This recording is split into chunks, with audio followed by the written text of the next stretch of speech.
Hey guys, Joe Milam here. My contact information is over here.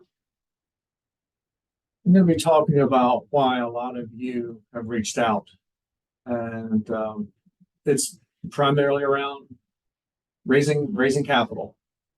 If you've seen any of my previous videos, you see how I feel about that. But let's talk about some of the rationale and the why. Why are you guys looking to raise capital, sell equity at this point in your life cycle. So,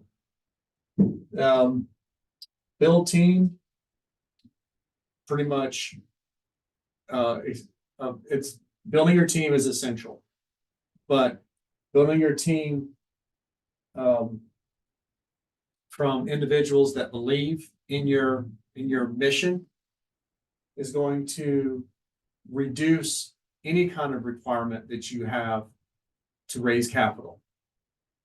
The two startups that I had were my co-founders were in the muck with me. They believed in what we were trying to do, and we shared in the overall profitability of the business, but I didn't pay them salaries.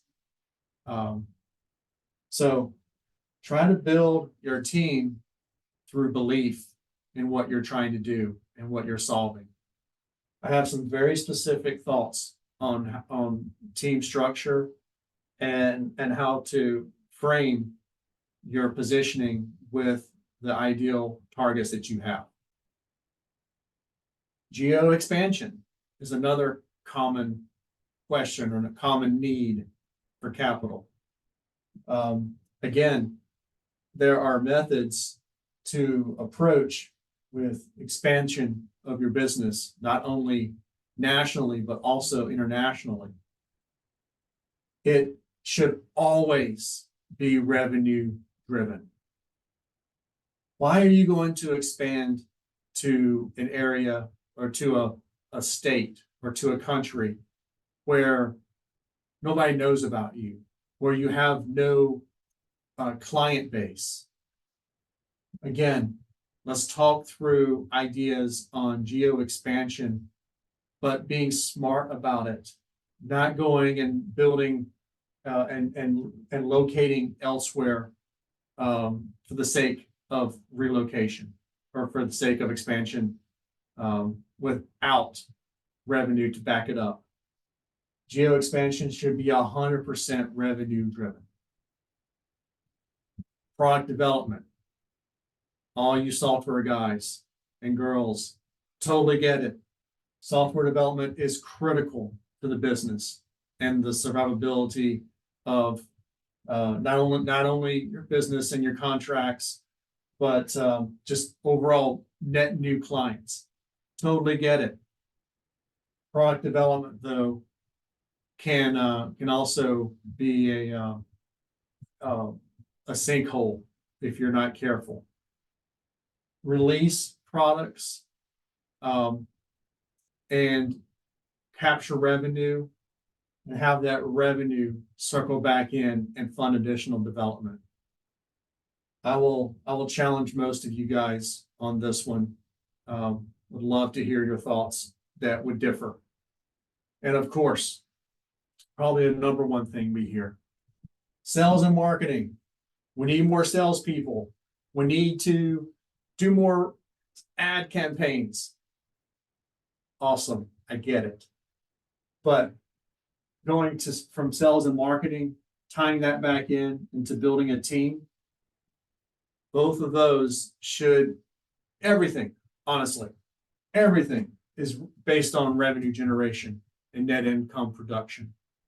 But sales and marketing investment and building a team specifically should have revenue KPIs built into it.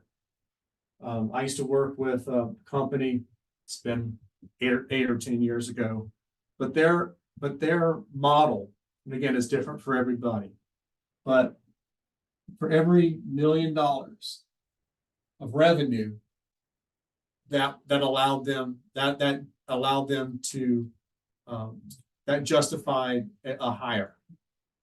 So, doesn't matter, what this, I mean, the revenue number has to cover the cost of the person.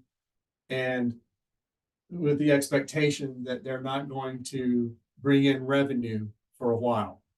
So it's important that this $1 million in revenue is consistent over time.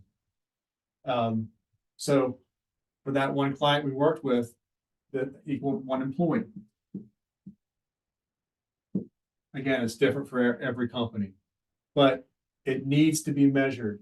You can't just hire for the sake of hiring because you feel like or you think that revenue is coming in. Screw that. Revenue has to be in the door, has to be in the bank, and needs to be consistent and measurable. You can't be on hopes and dreams. Can't be on hopes and dreams. Has to be on what is in the bank. So these are the most common reasons why people reach out to me and want to raise capital. And I believe that we can find alternatives for you other than raising that equity, instead focusing on revenue creation, net income, reinvestment into the business, and not raising equity at this point. Here's my info. Reach out. Let's talk.